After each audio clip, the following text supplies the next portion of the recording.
OK，呢一聲乜嘢？大家好，我係周婷。呢一條片呢，就會係因為國安法被捕之後嘅第一條片啦。咁喺呢段時間呢，都多咗好多朋友支持我嘅 YouTube channel 同埋支持我嘅 Patreon 啦。咁即係首先係好多謝大家啦。咁另外都知道呢，有好多日本朋友呢，都係因為呢一件事開始認識我、關注我嘅事啦。咁希望日本嘅朋友，日本の皆さんもぜひぜひ私の YouTube チャンネルを登錄してください。ありがとうございます。咁同埋呢，希望大家都可以係支持我嘅 Patreon。咁都會有好多喺 YouTube 同埋喺 Facebook、IG 上面咧見唔到嘅獨家內容同埋獨家嘅片咧，都會俾到大家睇嘅。咁今日呢一條片咧係會做咩咧？就係做呢個久違嘅日語小教室啦。この番組はご覧のスポンサーの提供でお送りします。上次咧就係同大家介紹咗好多關於武漢肺炎嘅日文，咁今次咧就會做翻呢一個日語小教室，因為好多朋友咧都有喺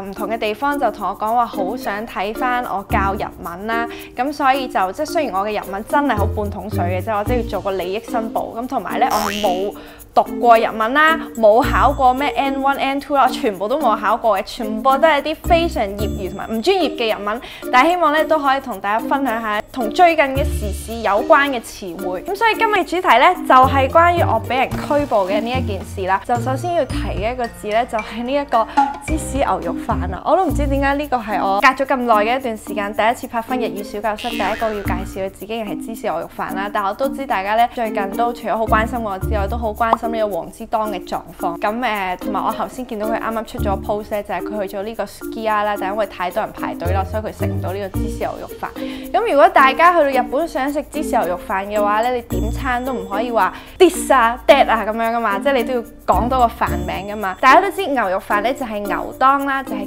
牛當。咁咧芝士牛肉飯咧就係牛當前面加個芝士，咁芝士嘅日文咧就係 cheese，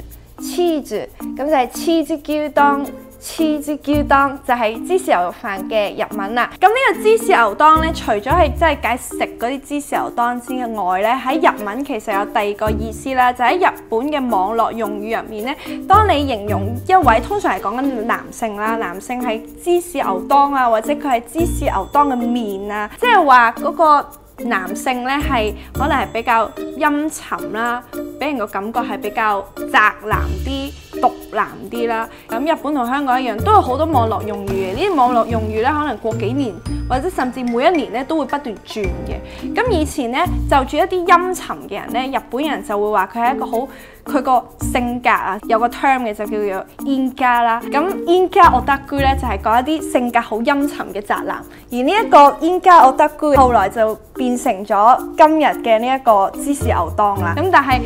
喺日文嘅網絡用語入邊咧，的確芝士牛當呢個字咧係一個較為比較負面啦，有少少蔑視嘅意思嘅一個字嚟嘅。咁所以好多日本人當佢哋見到咧黃之鋒係咁樣被日本嘅網絡形容為芝士牛當，但係黃之鋒自己咧又好樂在其中，或者佢唔係太介意嘅時候咧，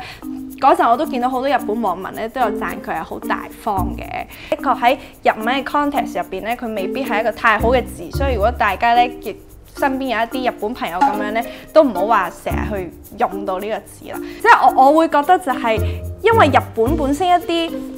負面嘅詞彙咧，其實喺香港人眼中都係好可愛啦。因為可能廣東話比較多，就係真係直接用粗口啊咁樣啦。但係日本咧，因為佢哋粗俗嘅語言相對係比較少啲啦，而多數一啲佢哋會用一啲好可愛嘅詞彙咧去形容一啲佢哋唔中意嘅事情嘅。就好似日本女仔咧，佢哋見到咩都會話，就算見到個勁醜嘅男人都會卡哇伊咁樣嘅意思啦。所以大家聽到日本女仔講卡哇伊，真係冇咁容易信。咁第二個咧，講到黃之鋒咧，除咗芝士牛肉飯之外，佢第二個花名就係河童。雖然呢個花名其實都好耐啦，其實係啲建制派幫佢作先嘅。咁河童嘅日文又係啲咩呢？河童嘅日文係非常可愛嘅，就係及巴，同埋咧日本其實係有呢個河童嘅神社。如果大家有機會去日本旅遊，都可以去呢一個河童嘅神社嗰度去觀光下嘅。我就冇機會啦，因為我 passport 都俾人收咗啦。之後咧就想教大家關於國安法嘅日文啦，因為國安法呢個字咧，我諗由6月尾啦去到而家，尤其因為我俾人拘捕咗之後咧，喺日本嘅新聞咧都係經常出現嘅。咁首先國安法咧喺香港嘅全名就係中華人民共和國香港特別行政區維持國家安全法咁樣啦。咁呢一個全名咧喺日文當然都會變成好長啦，因為中華人民共和國就係中華人民共和國，跟住香港特別行政區就係香港特別行政區啦。但係呢啲係唔重要嘅，大家唔使識嘅。然後咧維持國家安全法咧喺日文就係國家安全維持法，就係國家安全維持法。國家安全維持法，咁簡寫咧就會係國家安全法或者國安法，咁就係國家安全法、國家安全法或者國安法、國安法咁樣啦。當然呢個字同埋當香港嘅事咧喺日本越嚟越受關注嘅時候咧，如果大家身邊呢有日本嘅朋友咧，都可以多啲同佢講，因為咧我除咗今次國安法被捕之外咧，其實我係仲有另外一單 case 嘅，就係舊年6月咧喺警總嘅一場示威咧，咁我喺舊年8月就被捕啦，法庭都係宣布我係罪名成立咁樣嘅。咁嗰陣好多日本人咧即刻勁擔心啦，然後咧就即刻喺日本嘅網絡啊 Twitter 上面就喺度話死啦，周庭咧一定係會有死刑啦咁樣。當然可能未來咧都會有好多好過分嘅事情會發生，但係喺現時喺香港咧，的確係冇死刑呢件事，因為我知道好多日本嘅朋友咧都可能會睇呢條片嘅。即係雖然呢個都未必係一件令大家安心嘅事啦，即使香港係冇死刑，但係譬如終身監禁咁樣咧，即係香港都會係存在，亦都係國安法最高嘅一個刑罰啦。咁但係的確喺現時嘅香港咧，根據翻我哋嘅法制咧，就係冇死刑嘅。咁死刑嘅日文係咩咧？死刑嘅日文就係死刑，咁就係死刑啦。咁究竟嚟緊判刑係會點樣，都真係一個未知之數嚟嘅。喺我心入面都會有好多嘅不安啦。雖然喺香港都唔可以稱之為自由自在㗎啦，但係我仲可以喺香港周圍食嘢、周圍買嘢嘅日子，係咪仲可以繼續過呢一咁樣嘅日子呢？其實真係冇人知道嘅。咁講翻當日我因為國安法被捕呢，其實喺被捕之前呢，警方咧就除咗係撳門鐘同埋拍門之外咧，另外都係揾工具去爆緊我度門。咁爆門呢個行為喺日文係點樣講咧？如果你係想講佢破壞個門鎖咧，鎖嘅日文咧就係 lock，爆門嘅話咧就係 lock 個 壊咧即係破壞嘅意思啦。咁如果係破壞個鎖咧就叫 lock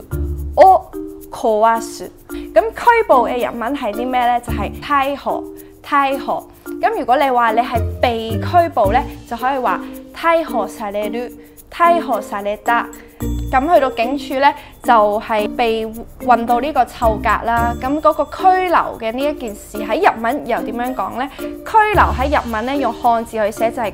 拘束呢兩個字，就係拘束。今次我係因為國安法而被捕啦，咁一直喺臭格入面都好擔心，究竟自己會唔會係被起訴？因為一旦你係因為國安法而被起訴咧，其實就好難出得翻嚟，即係好難係保釋到噶啦。咁即係都好多謝當日係有好多嘅朋友啦，有香港嘅朋友同埋海外嘅朋友咧，都一直喺網上面係聲援我啦，都好震驚呢個社會原來對我被拘捕呢件事係個反應咁大。而當日咧仲有一個 hashtag 啊，就係 Free Agnes 啊。咁但係 Free Agnes 咧就係一個英文嘅讀法啦。咁大家都知道咧，日本人嘅英文咧就出名就比較難去理解嘅，因為咧日本嘅讀音，譬如日本人本身係好少讀到 R 音或者捲脷音啦，咁所以日本人嘅英文咧本身就係香港人可能比較難聽得明。咁究竟 Free Agnes 呢個 hashtag 變成一個日式英文嘅時候係點樣讀咧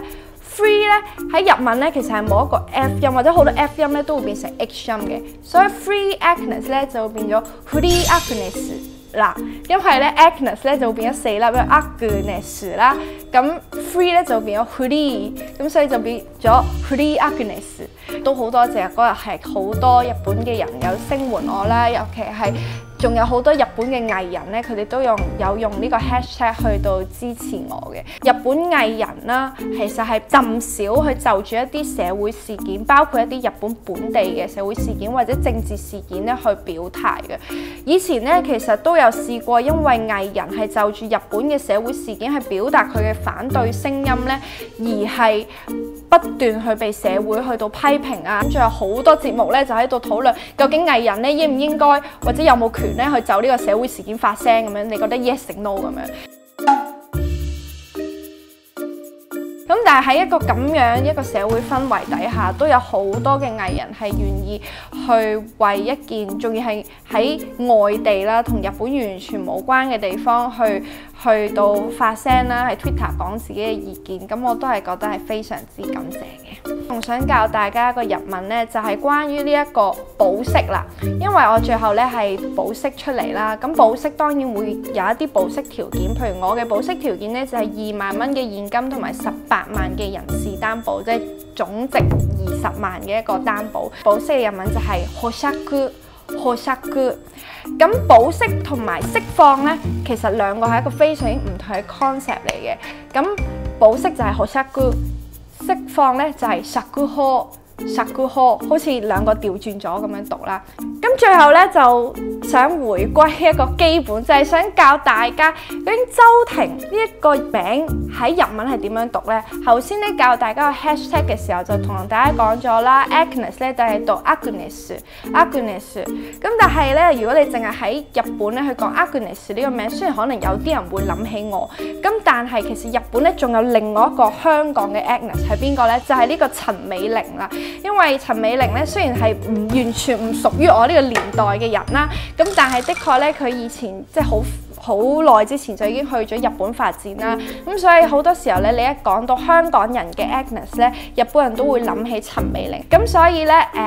有時候如果你想同日本人講關於我嘅事咧，都可能要講埋個姓嘅。咁中文名我嘅讀法咧，周庭兩個字嘅讀法咧就係書爹。咁所以有時你睇日文嘅新聞咧，譬如話你會話啲人話香港嘅周庭氏乜乜乜乜乜咁樣咧，就係香港嘅書爹氏乜乜乜乜乜咁樣啦。咁如果英文嘅讀法即係 Agnes Chow 嘅日文讀法咧，就係 Agnes Cho。咁所以咧，明喺中文入邊個周咧係讀書，英文個 Chow 咧係讀初，咁係有啲混淆嘅。咁但係因為香港人本身比較特別，因為唔係好多地方嘅人都會有兩個語文，有兩個完全唔同嘅名，同埋兩個完全唔同讀音嘅姓啦。希望今一集可以教到大家好多最近咧可以用得着，或者同日本人傾偈講起最近國安法嘅事嘅時候咧，希望大家都可以記得今日我教大家嘅日文啦。咁今日呢條片咧就差唔多啦，記得啦，唔單止 CLS 而家要加多個 P， 就係 CLSP， 就係 comment、like、subscribe 同埋訂閱我嘅 Patreon。咁咧睇 Patreon 上面真係有好多獨家嘅內容，同埋我最近都拍咗2條片上 Patreon 啦。想睇多啲我嘅片嘅朋友咧，都記得訂閱埋我嘅 Patreon 啦。咁就我哋下條片再見啦，拜拜。話說個當字咧，因為我哋